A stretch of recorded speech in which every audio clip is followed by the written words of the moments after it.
Why do we repeat the same mistakes, even when we know better? In this episode, we explore how to break free from these cycles and move forward with wisdom and growth.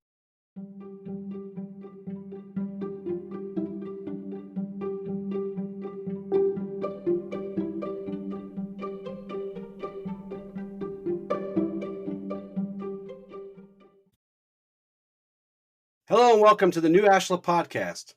Today we continue the series inspired by the book, The Light Within, A Journey Through the Axioms of Ashla. I am your host and author of The Light Within, Justin Gates. Today I'm joined by my dear friends, Heather and Michael. Say hi, guys. Hello.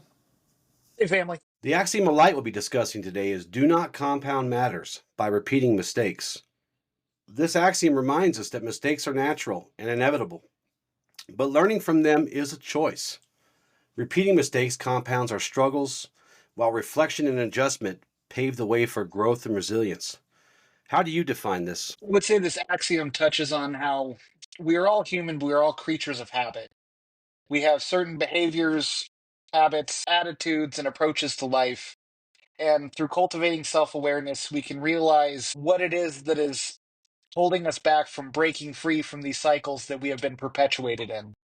So the more we can cultivate awareness, the more we can break the cycles and of the mistakes we make and repeatedly make.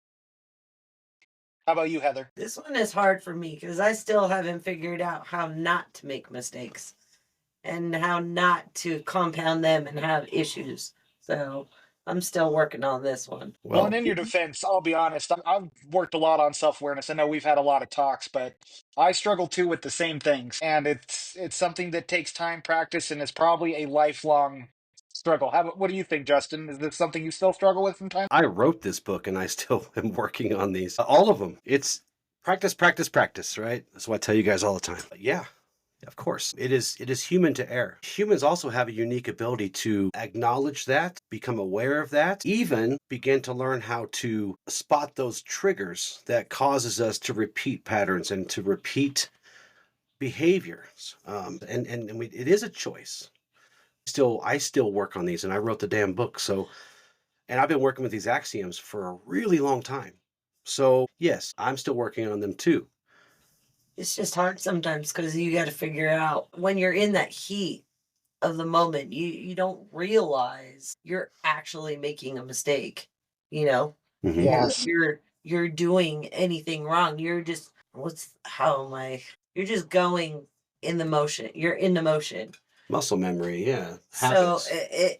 and especially if you come from a long line of trying to constantly defend yourself from making mistakes, even though in the moment it didn't seem like it was a mistake. Well, and some of that is the people you associate with because they don't give you room to get better, right? They're always Yeah. constantly blocking you from being better because they're always saying things like, you're never going to do that, or you always do this, or you never do that. Well, always and never are impossible, for one, but that's why it's important when we're working on these things, and this in particular, but all these things. And there's other axioms we'll get into where we talk about how to pick our people better, how to be better people for our people, and how to put better people in our lives. Because if you want to fly, you can't hang out with people who can't fly, right? So, and a lot of this is who you hang out with. So, you're constantly defending yourself all the time because the people that you're trying to defend yourself to is not interested in giving you room to grow. This takes us back to what Michael said in one of the last two shows, is that no one's beyond redemption, but no one can ever be redeemed if we don't give them room to. We can't constantly put them under our thumb. So if you're constantly defending yourself from people who are, and I know this is much more in your past than in your present, but for those who out there who are going through this right now, if you have people that you're constantly defending yourself to, you need better people. You just need better people. That's part of it, right? Because once you got away from those people, that became kind of less of a burden for you. Like when we met and we got together for the first time almost 23 years ago, you didn't have to fight anymore. You didn't have to struggle, which was weird for you too, because now you're like, oh my God, this person is giving me room to grow, and to not have to defend myself constantly. But so would you say it was a lot of it was the people that you had in your life, and some of those you can't control because they are your parental figures or their teachers or their coaches or whatever.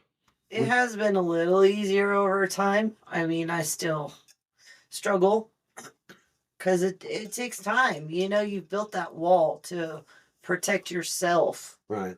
So it's more like a, And it's hard. It's like when you go to the gym, you're trying to build your muscle. mm-hmm. Okay.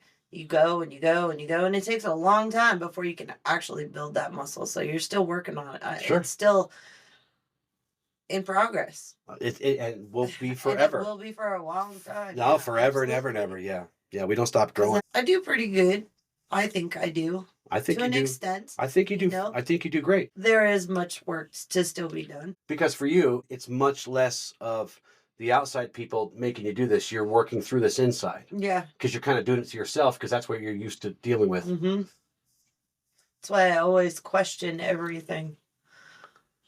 Yeah. Well, and two things I want to add to what you guys are talking about. I mean, when it comes to anger and a lot of emotions when we're in that heat of the moment, I read this book that I recommend for everyone to read called The Body Keeps the Score. And it talks about how when we go through situations in life, that when we experience any type of trauma or situation that feels helpless, we repress that situation. Our psychology divides and we learn how to cope with it, whether that's through anger or through withdrawing and shutting down.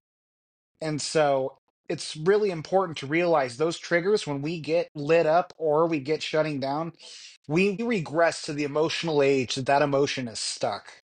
And you'll see it with people when they get angry, they'll act like they're 10 years old. Why? Because they're stuck in that same emotional state they were at when they were 10. And so when you start to experience those things you're working on, it's important to work through them and learn how to work through those triggers when you're going through them. That's the most important time to do that kind of work, is because there's a lot of pent up emotion that ends up spilling out into our lives when we're in tough situations. Yeah. It is the nature of the universe. Everything is energy. You break it down to its most basic components. Everything is energy. And energy gets stuck. And it's the emotions we have, that's energy. The thoughts we have, that's energy. The traumas we endure, that's energy. And we can't destroy energy. Can't destroy our emotions. We can't destroy our traumas. We can't destroy our thoughts, but we can move them along. And that's kind of where we are working towards. Get just constant renewal, right? Bringing more energy in and sending the rest of it out. It can't just be destroyed, but it can be moved away from us. So let's talk about the nature of mistakes and why mistakes. I'll tell you, mistakes are some of the most important things that you can do if you are committed to growing, because mistakes show us where we are at any given moment for any kind of thing that we are attempting to achieve. Mistakes show us where we need to refocus our energy. They're essential for learning, but that only happens if we are ready to reflect and adapt. How important are mistakes in your path, Michael? They're vital. One thing you'll notice with mistakes is very often you'll have the same mistake happen over and over, and that's exactly what we're talking about. I feel part of what the universe does is it'll bring the same type of situations and circumstances around, and it'll get, I know we've talked about it, it gets louder every time it does. And the important thing is that in those moments, what is it that's causing you to be in this cycle? What is it that's causing these same mistakes to be made? I know in relationships, this is a big one. A lot of people attract the same type of trauma or same type of drama in their relationships with every partner they pick. They say, why do I always end up with a horrible person? A lot of times they don't evaluate what kind of person am I attracted to? How am I showing up in the relationship that's creating these dynamics? Am I being authentic? Am I having hard conversations? Or am I bludgeoning my way through to get what I want so I feel okay? Am I allowing people to violate my boundaries over and over and over again? Yes. Sometimes we are the common denominator in the really bad things that happen.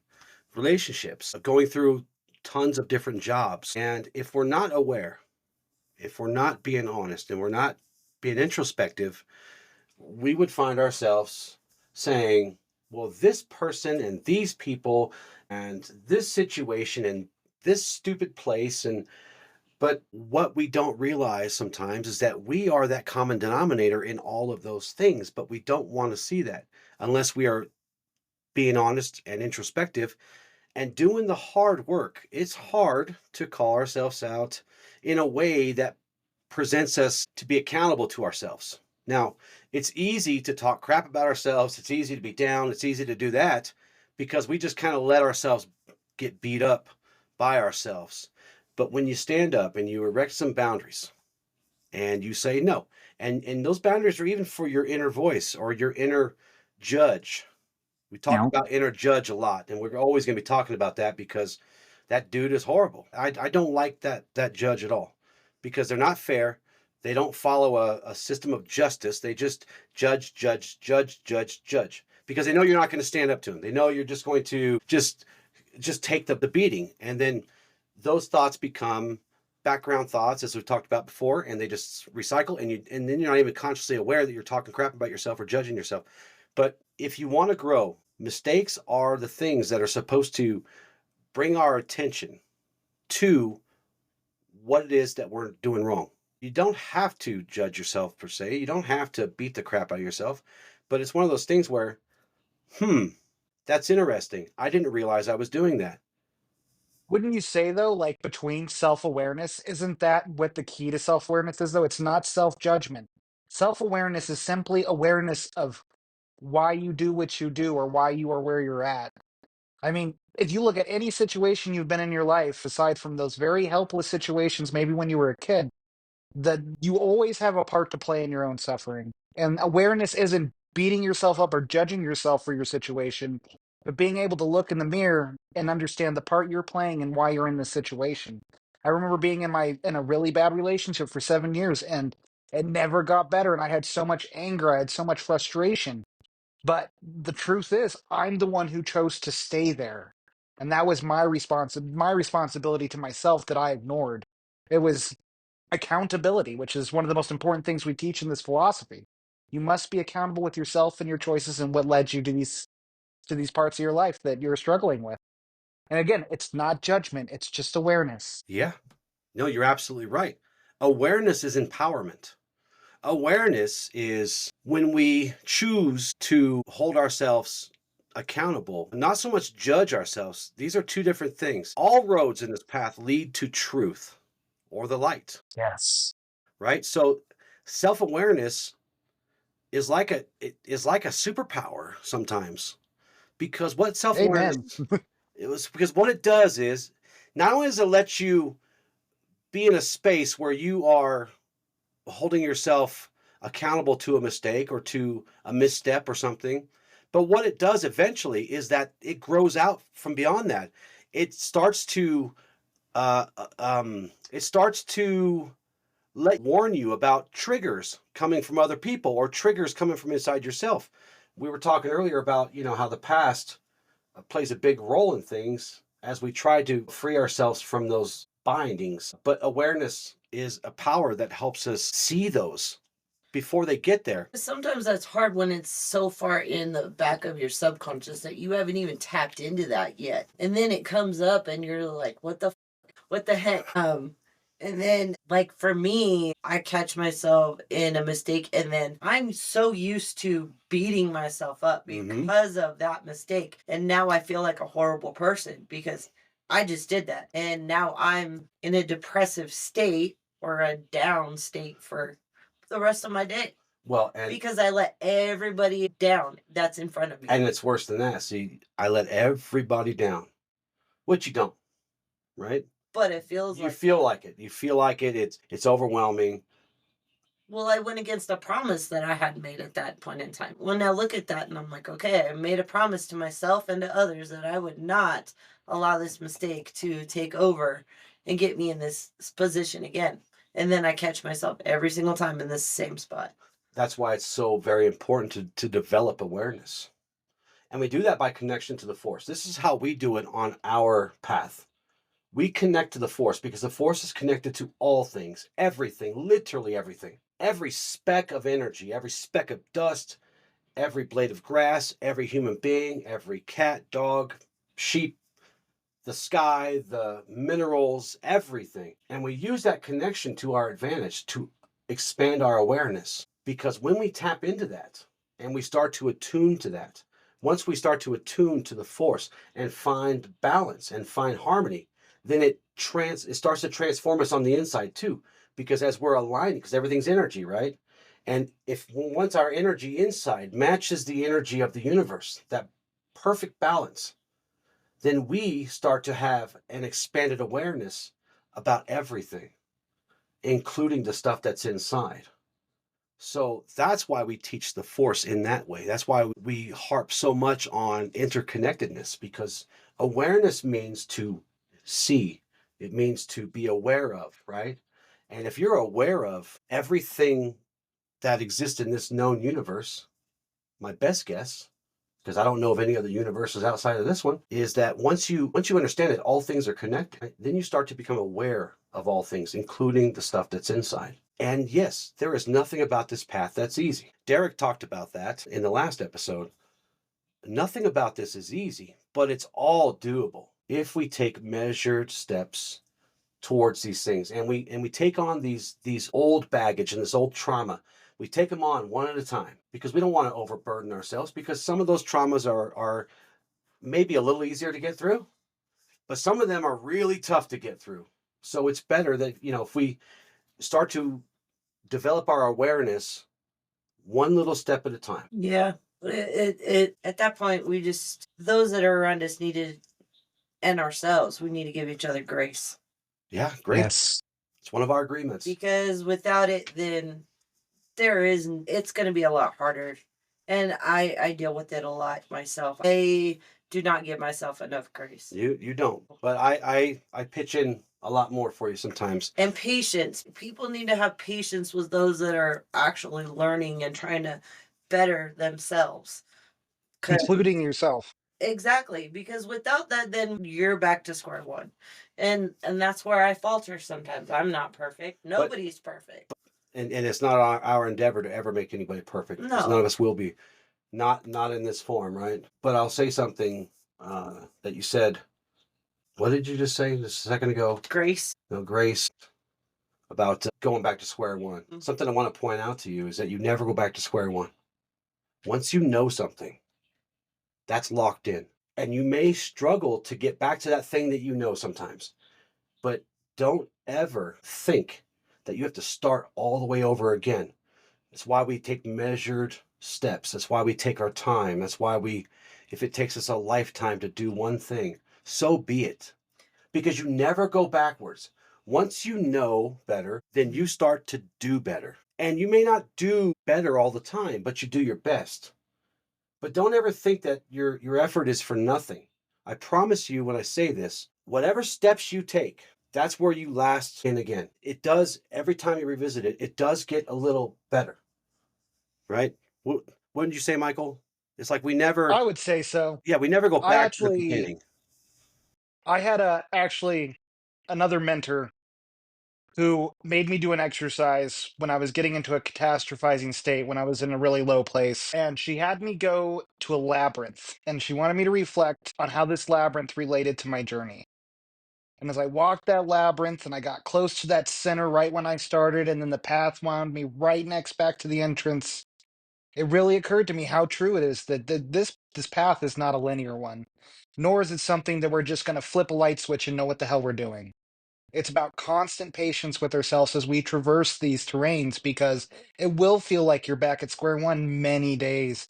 It is going to get harder before it's easier, and it's going to be up and down. But the point is, to exactly what you're saying, you're never back at the beginning, no matter how much you feel it. Progress is progress, and every inch of growth will show within your character and your being. I read another amazing book. I'm a big book connoisseur, called Letting Go, The Art of Surrender. And it talks about, as we learn to work with ourselves and work through our issues, how it's like we're shoveling coal, a mound of coal, which is all our crap that we are trying to work through and become whole. And so often we look at that shovel and, like, there's just as much coal in this shovel as there was a year ago. But you fail to turn around and look at the dent you made in that mountain that's been sitting behind you your whole life. So that's something you really need to contemplate while you're going through this and you have those hard days, is don't get distracted by the coal and the shovel. You're doing the work. Look at the progress and the change in your character over the course of your journey, Yeah. because you never do go back to square one, nor is that mountain ever the same. No, no, it's lesson with each show. Try doing yard work. When you go out in springtime and you do yard work, and it's like, oh my God, there's 5 billion weeds, and you pick them at them and you pick at them and pick at them, and you're not really seeing the dent that you made because it's just so much. But eventually, you do that 3 or 4 weekends in a row, and then it's like, wow, there's a lot gone. But this is where grace and patience with yourself really come in, because yeah, you're going to have really hard days, you're going to have great days, and it does help when you have people around you who see that and do a good job of acknowledging that. It's something I fail in with you sometimes. Sometimes I fail to give you that attaboy, but I can tell you, and I'm going to tell all of them too at the same time. 2 years ago, from 2 years ago to now, oh my God, what a turnaround you've made. You have climbed many mountains in 2 years. It just sucks that we have to climb down the mountain and back up another one and down that one. There's always more mountains, right? But but you've done it. You've done a lot. You have done a lot. And as we have grown together in our relationship, there's a lot of trauma and stuff that you are working through. And I won't share too many details with everyone, but there are things in your habits and behaviors that are like night and day. Things that you were scared to do before. You do it like joyfully now. It's like you don't have those fears anymore. So yeah, you have some bad days. But believe me when I say this, if you look behind you and see all the flags that you've planted on all these other peaks so far, you're going to see a lot of flags. You're going to see a lot of markers that you've left because you've come a long way. Both of you guys have, Not that you guys were messy people before, but when you two, and I'll pick on you two because you two are closest to me, and I see this, I've seen this in you. I've seen you guys not so much quote unquote fix yourselves because there's nothing wrong with you. However, when you guys put your mind towards not repeating cycles, letting go of things that are harming you, standing away from things that influence you in bad ways, catching your triggers. I am almost at a loss for words about how much you guys have grown right in front of me. And it's amazing. One thing I do want to add to that too is, and this is something you brought up in another episode, is when we're going through this journey and we're looking at other people who are on the same journey, you cannot compare yourself to anyone but who you were yesterday. One of the greatest kryptonites to man is when we start comparing ourselves to others, because that's not fair to them and it's not fair to you. We all have gone through our own journeys and our own struggles, and we've all grown from them in our own ways. And so it's important to realize that the only person you should be comparing yourself to is yourself, because you're the only one who has lived the life you have. Amen. That's something that is hard for folks to do because we see others excelling, or we see others, well, and we'll really get into this deep when we talk about being envious or having disdain towards others in another episode. But at the end of the day, you don't we all start at different spots. Some of us come preloaded with a lot of advanced healing and a lot of advanced understanding. Now, we can get lost in the weeds and talk about how the cycle of life and death, and do we come back and do we not? Do we bring stuff or do we not? We won't get into that today because, well, that'd be like another 13 hours. All I'll say is this: never compare yourself to anyone else because, as you said, it's not fair. This is not a race. We all start at different points. And really, those of us on this path of light and other paths of light, our job is to help others grow.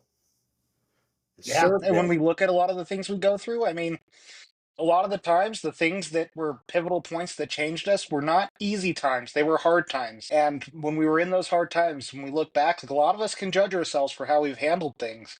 But we must be realistic with, we did the best we could with the tools we had. Show up every day. Do your best. That's it. That's all you got to do. That's all you got to do.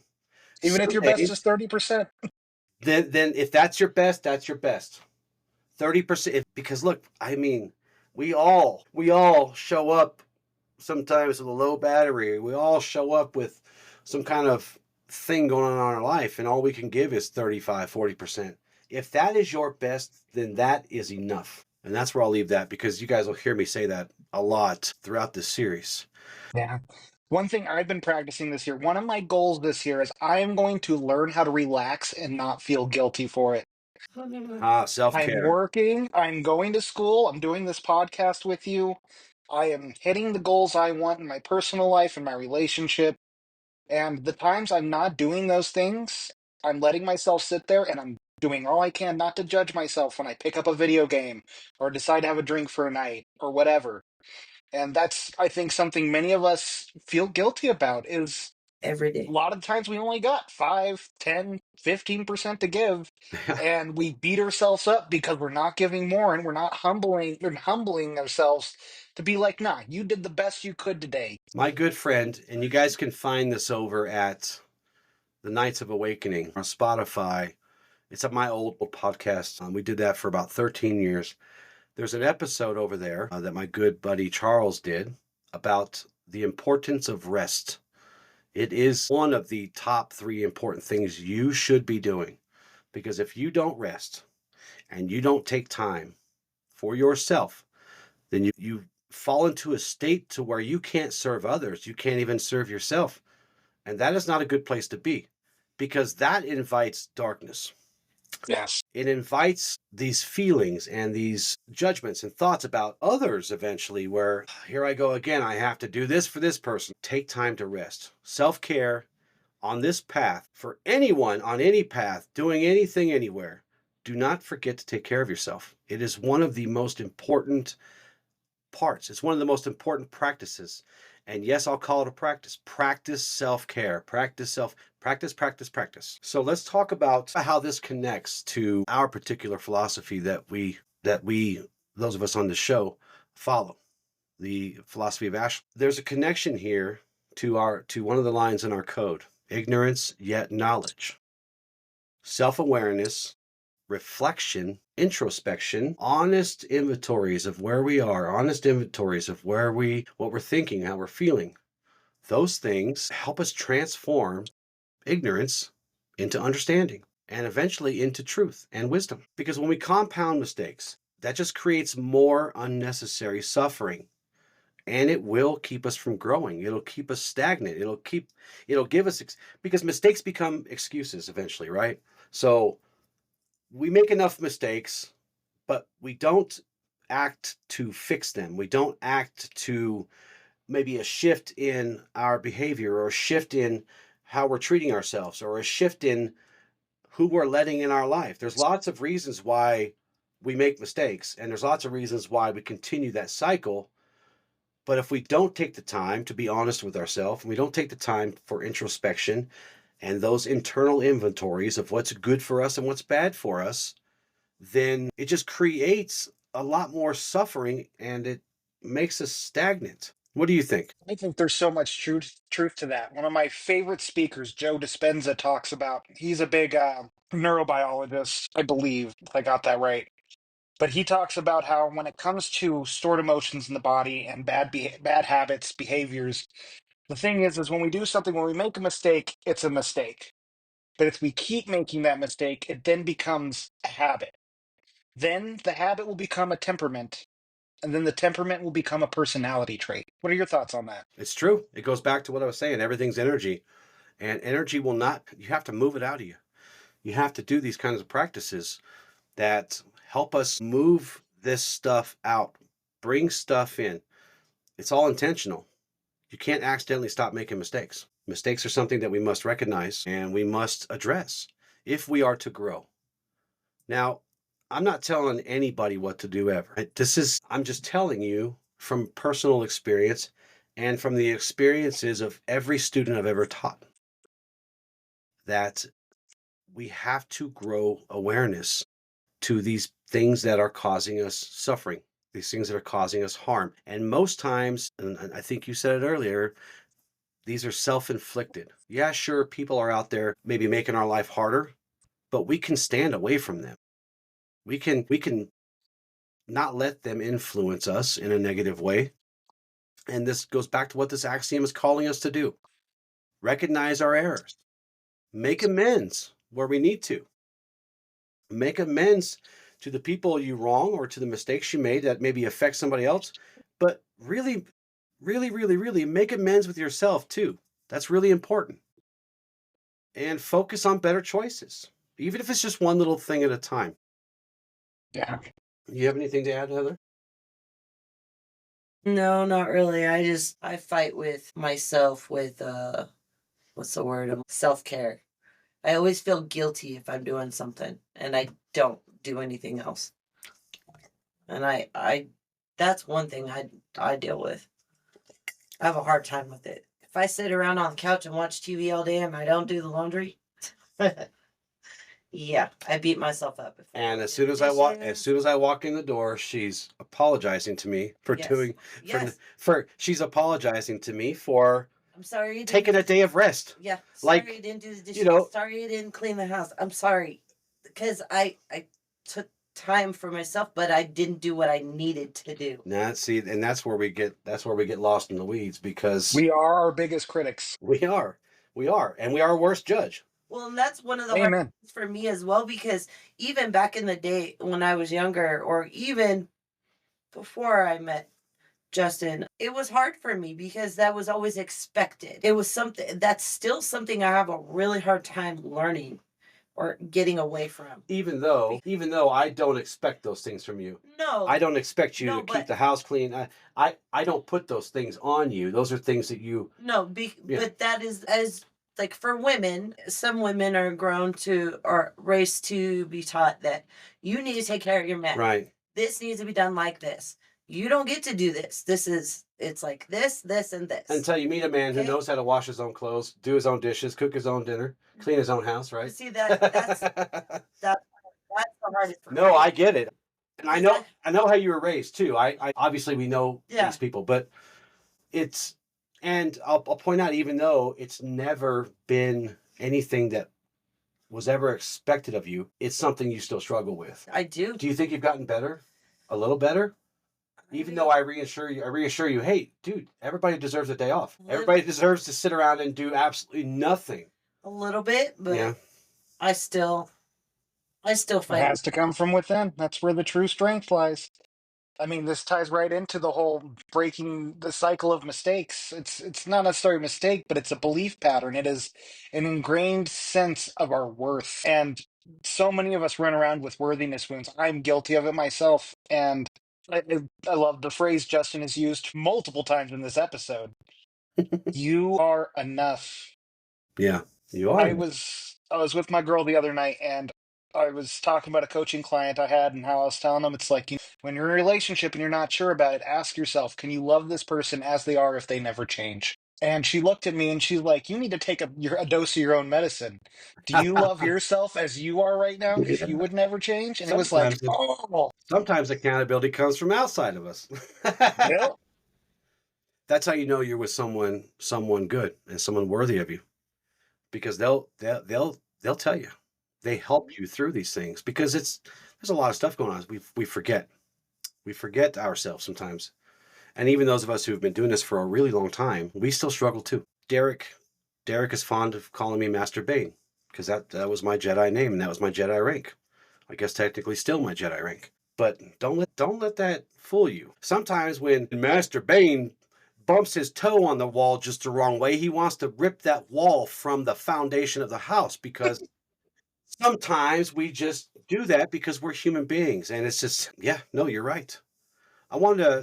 Before we move on to the exercise today, Michael, I wanted to talk to you about one more thing on this topic. And we've kind of hit on it a little bit here and there, but let's talk about the balance of forgiveness and accountability, right? Acknowledging our mistakes while not giving ourselves self-pity because we still want to change and grow, and sometimes that's going to require being a little tough on ourselves, not overly tough, not beating the crap out of ourselves, not judging ourselves a billion times for one mistake, or letting those mistakes and those trespasses upon our boundaries for so long become a belief, which is a really toxic thing to believe.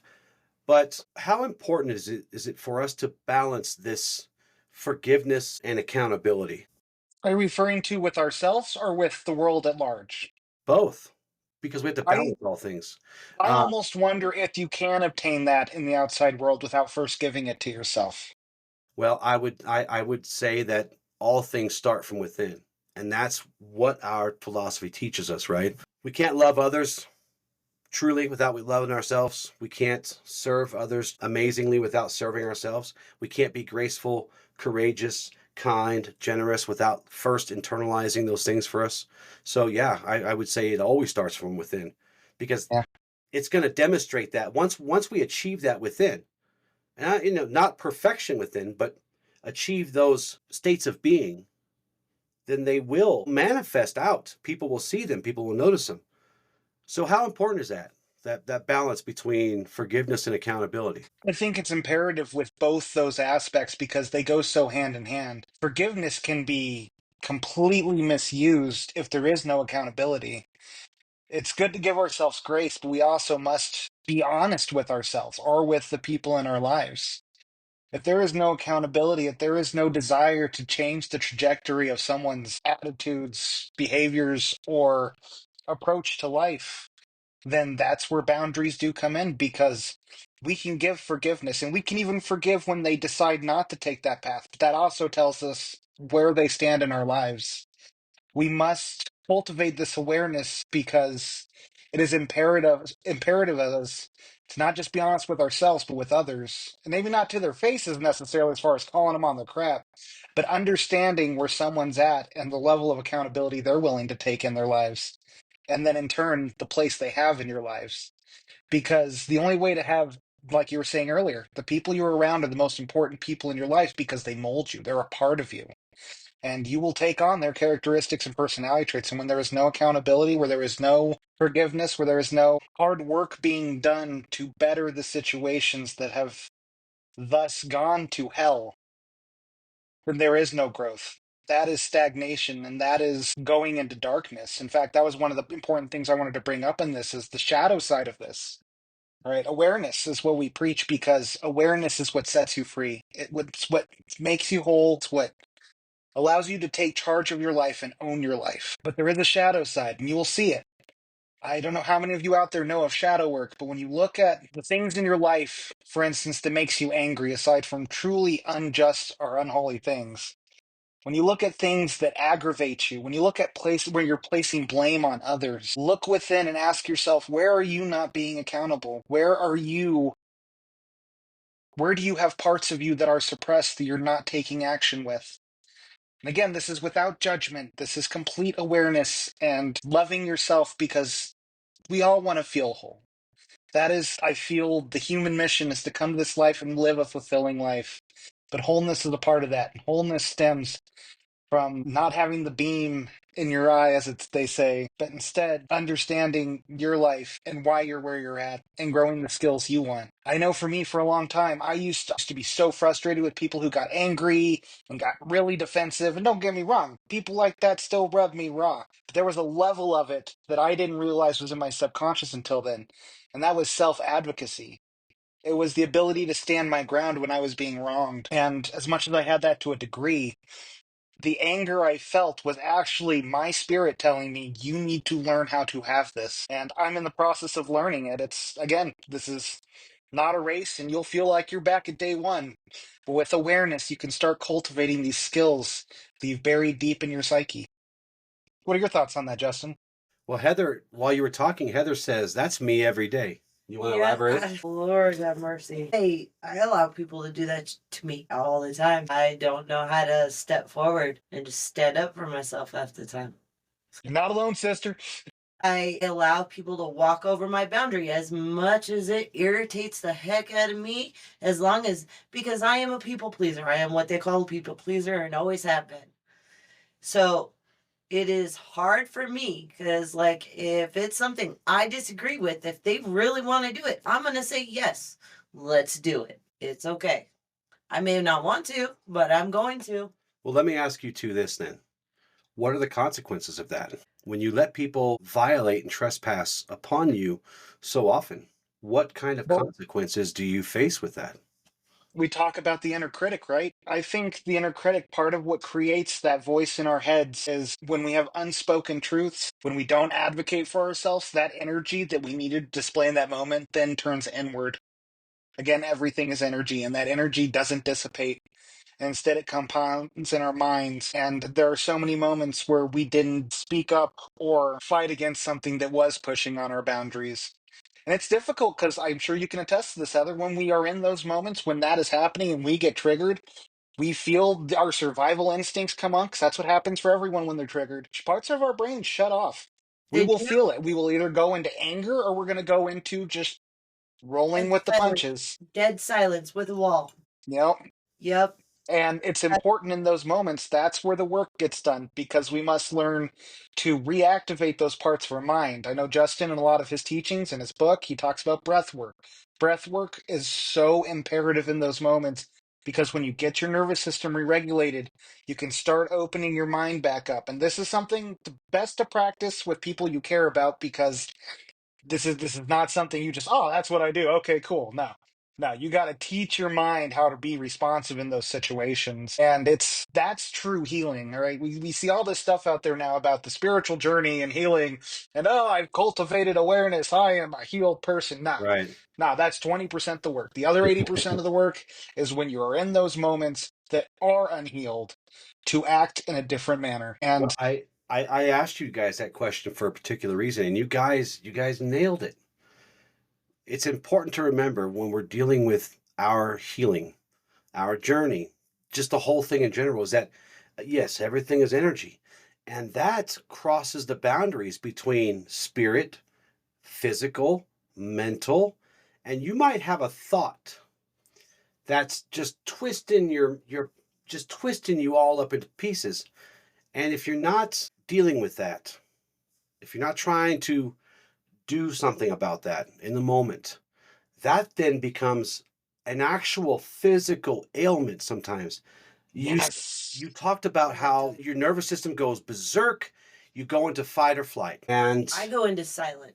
well, that's still a reaction. That's Yes. still a fight or flight response, right? Because there are times that there are. Because you're trying to survive. And if somebody is berating you or somebody's crossing your boundaries and you don't want to bring any more heat upon you as if that would happen, right? Because Yeah. you're letting them do whatever they want Or to I do. don't, or in the moment, I don't want to disappoint anybody either because I've set that boundary and it's something that they've been crossing for so long. They're used to it.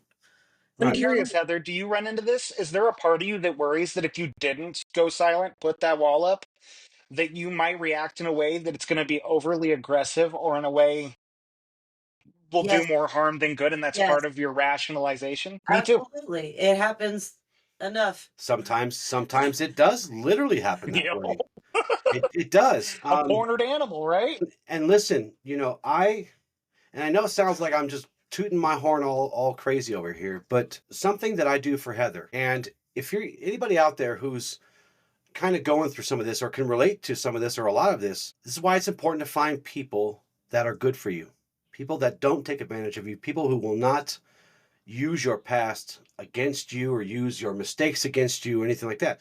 Because oftentimes, if if I have inadvertently crossed a boundary, I will stop and I will remind her, "Hey, I just crossed this boundary with you.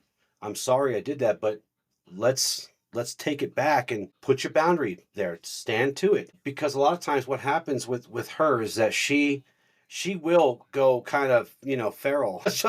She'll go feral. I mean, I'm just like, "Oh crap, what do I do? I'm not a zookeeper here. I don't know what to do." But we try to calm it down and say, "Okay, let's take 5 minutes and do some breathing. Let's take 5 minutes and sit with ourselves, right? Get Even out of our heads and into our bodies. even if I'm not the one that's aggravated, I'll do it with her." The thing is that it's important to remember that these things trigger other kinds of problems for us, whether it's mental, spiritual, or physical. And that's why you brought up breath work, and that's why breath work is so prevalent in everything we do, because a lot of these mental things become physical things. Yes. We can debate the spirit stuff that the spirit brings with it from other experiences and other places and lifetimes it's been to. But let's keep it where most people can relate to us, is that a lot of the mental stress becomes physical, and stress is a physical thing. Depression's a physical thing. It's a physiological thing. So, What's crazier than that too? There's science coming out now. Gabor Mate, one of my favorite writers, he is going around talking about how suppressed emotions and stuff is what creates things like cancer. I mean, don't get me wrong, there are other things to do, but you look at if a woman in a relationship, an abusive relationship, who does not speak up for herself, doesn't mean if she's still in it or not, but does not speak up for herself, she's 10 times more likely to develop breast cancer. There is science now backing this, that the repression of emotions legitimately causes physical ailments. And it's the body, and the way he describes it is beautiful. And it's when you can't stand up for yourself, your body in turn stops standing up for itself and turns on itself. well, the fact is, most of our functions, most of our every second to second functions that our bodies do is all subconscious. We don't actively breathe. We do when we're doing breath work. We don't act we breathe passively. Our body pumps blood without our permission, without our conscious effort to do that. But a lot of thoughts that we neglect also go back into the subconscious and just continue and continue and continue. When I 95% of our thoughts are when I from the wrote the book, unconscious mind. when I wrote the book with Charles, Looking Within, it was a meditation book that we wrote. I was doing research on studies that said something in the neighborhood of the average person repeats thoughts subconsciously to a tune of 80,000 or more a day. 80,000 thoughts a day for the average person. And if you are not aware of what you're thinking, if you're not aware of what you are programming into your computer, those 80,000 could be mostly bad thoughts or negative thoughts or self-defeating thoughts. So it's really It could important. remove you from reality. It does for Like, some. Yeah, absolutely. Oh, well, and that's why there's a lot of people that choose escape. Nowadays they call it self-medicating. But sometimes the medicine is worse than the problem, especially when it delves into heavy drinking or heavy drug use or abusive and damaging habits and behaviors. yeah. They turn into crippling addictions if we don't address these things. Now, I will take a minute to say that's why you should never be afraid to go speak to somebody, to talk to a therapist. You should never be afraid to pour some of this out to somebody who can safely guide you. It, And never be afraid to ask for help. yeah, That is that's the such thing. Yeah. a common problem, especially amongst men. There's so much pride, and it's just like, put the pride away. It's okay to ask for help. No one will look down on you. Everyone wants you to succeed as much or more than you do. I don't consciously feel like I need therapy, but if Heather asked me to go to therapy with her, I would go every single time. I would find that enjoyable. I would. I'm a I big advocate. I think everyone needs therapy. We have so many unconscious things going on in our minds. I mean, the 80,000 thoughts that run us, I mean, 95% are unconscious. And so much of our perception is tainted, and we have blinders up to so much of it that therapy can help us work through it and see new perspectives within ourselves. Yeah. The thing is, we're a little bit older than you, Heather and I. But when Heather and I were children, like if you mental health and seeking help was so stigmatized, so horribly. And it's still kind of stigmatized now. Although I'm happy to say that it's getting better. It's more out in the open now where people are openly seeking coaching or therapy or whatever. But back when her and I were kids, like, we all had that neighbor, and we all had that neighbor that everybody thought was crazy. And then as soon as they said, I need help, it was almost like a van pulled up, like those windowless vans would pull up and two guys would get out and like Put them in. and wrap them in a straitjacket, and you never seen that neighbor again. And it's like, yeah, I'm not telling anybody I need help. Are you kidding me? They're gonna put me in a they're gonna put me in a straitjacket and take me somewhere. Thank God it's not like that anymore. It's not that like that anymore. Our society has gotten better at accepting that mental illness mental health, we'll just say mental health, is something that we should all pursue in one way or the other. You don't always have to go to a therapist or a coach, but self-care. If you're not taking care of yourself, there's probably something wrong. You're overstimulated, overworked, just over it, right? If you're not developing things in your life that bring you joy. Now, I will say, and along this vein of that we're talking about, along the line of breath work and meditation, if you, and this is something that was brought to my attention a few years ago, that makes sense. And, there's now studies that back this up. Breath work is perfectly safe for anyone to do. Anyone. Doesn't matter what you're going through. Breath work is awesome. Breath work helps stabilize the nervous system. It helps stabilize your heart rate. It helps stabilize your person, period. Meditation, depending on what's going on with you, what kinds of traumas, what kinds of things that you're trying to work through. Not all meditations are good for you. Not all meditations are safe for you, because what they do is sometimes, like for example, someone has some pretty bad PTSD. Those void type meditations, those are a nightmare for folks with bad PTSD. So in this larger, broader community that we are a part of, we'll just say people who follow the path of light in the broadest sense you can think of. Meditation was always like, well, just go meditate, just go meditate, just go meditate. Oh, you're sad, go meditate. Oh, you're scared, go meditate. We're discovering that it's not great to make everybody meditate all the time. And some meditations are better than others, depending, like I said, what's going on with you. So if you're following us, and you'll hear us talk about meditations or exercises throughout this series, I would encourage you, if you're under the care of a professional, that before you do any kind of meditations that we suggest, that you consult with them first. And that's not just to cover my behind. That's so that you don't accidentally harm yourself in the process of trying to heal yourself. So breath work is always perfectly safe and fine, because it's literally a physical function of your body. And it's been proven for thousands and thousands and thousands of years to do good. Meditation isn't always great for someone with some kind of mental health thing that they're going through. So it's always good to consult those people that you're working with before you try any kind of meditations, and listen to their advice. You're seeing them, you're talking to them for a reason. So listen to their advice. So I just wanted to throw that in because you brought up breath work, and that's perfect. That's great, because breath work is a lifesaver. With the career that I did for almost 20 years, every time I'd go to a call, it would be like, what am I going to find? And my heart would start racing every single time. Now, if those of you out there have never seen me, I'm a kind of a big, clunky, imposing figure. And you would think it's impossible for me to ever be scared of anything.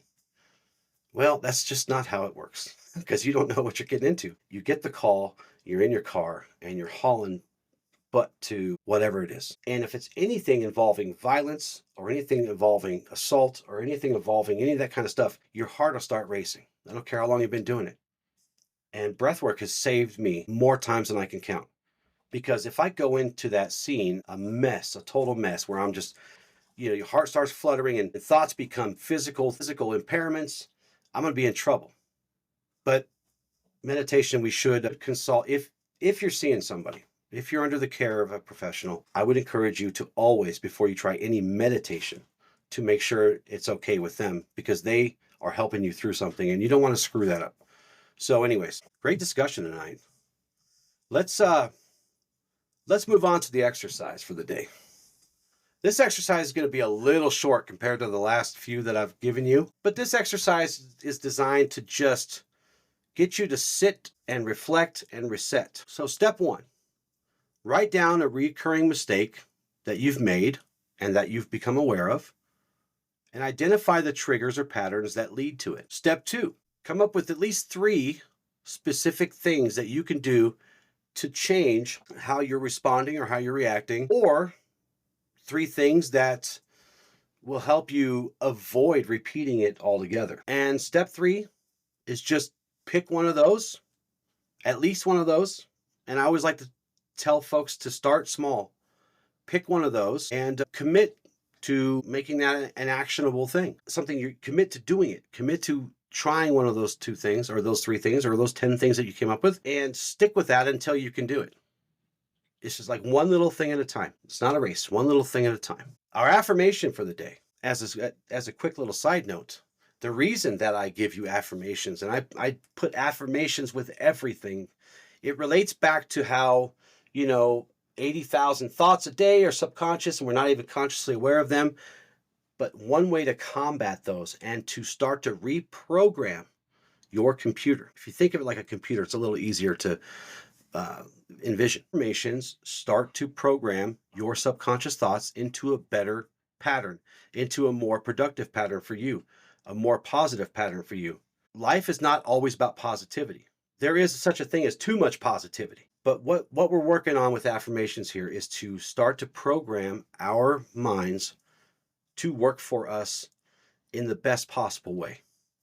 So, our affirmation for the day is I learned from my mistakes and I use them as stepping stones to grow stronger, wiser, and more resilient. For my journalers out there, you know who you are.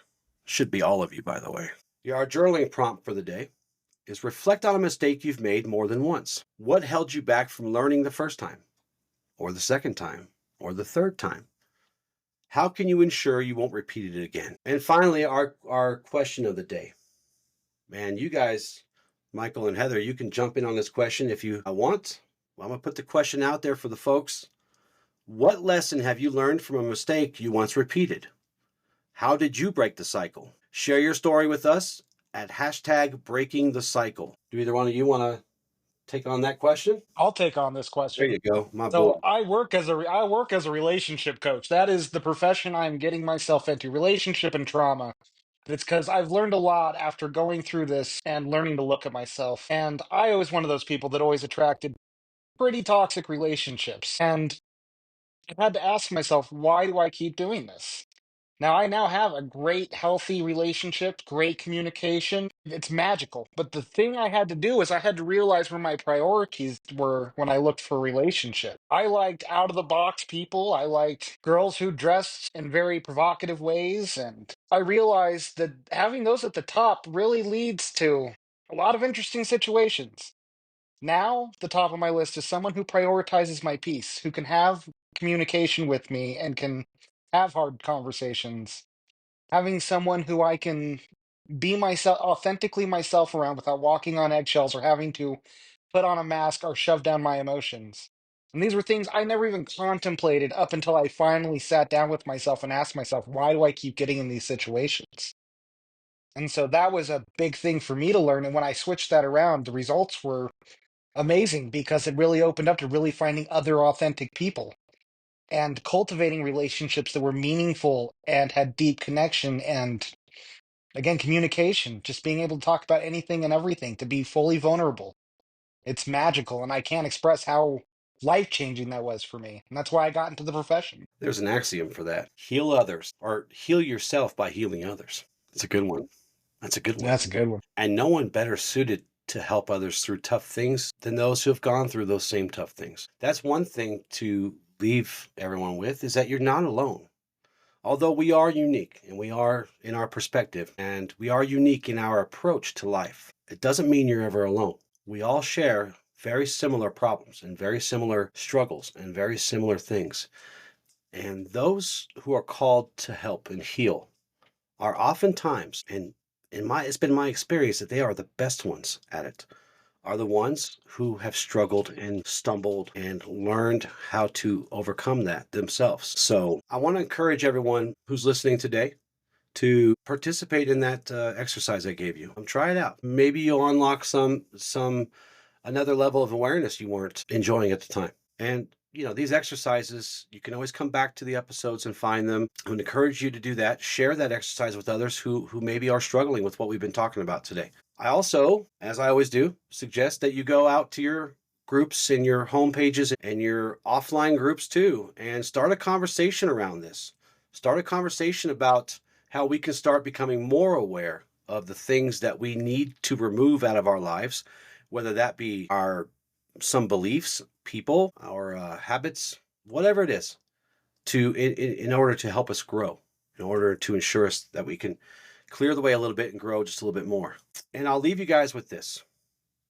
The axiom we talked about today was do not compound matters by repeating mistakes. These words echo the essence of wisdom. Ignorance yet knowledge. Repeating mistakes only serves to compound the challenges we face. Create a consistent practice of recognizing your errors and being committed and vigilant to learning from them. This is how we begin to break the cycle of self-inflicted adversity. Mistakes and shortcomings are a natural part of growth and learning and essential to our self-development. Human beings are not perfect, and I do not ever endeavor to make people perfect. Living a perfect life should not be the goal. Striving to be a bit better every day in as many aspects of your life as possible is a path toward living your best life. Here, we are reminded that we have the capacity to break cycles of suffering by embracing a willingness to learn, adapt, and make positive changes. When a mistake is made, approach it with humility and acknowledge it by taking responsibility and accountability. I am responsible and accountable. I understand that I make mistakes, but I still strive every day to be better than I was yesterday. This is our commitment to doing our very best every day and working through and learning from our experiences. We are human, and therefore mistakes are unavoidable. Still, we do what we must to minimize the impact of our mistakes, to avoid making the same mistakes twice, and to prevent disharmony from gaining purchase within. Embrace the lessons that mistakes offer, for they are invaluable opportunities for growth and transformation. Let the wisdom gained from each misstep guide your actions and choices so that you may navigate life's journey with greater clarity and resilience. Thank you guys so much for joining us. We really do appreciate the time that you give to us and spend with us.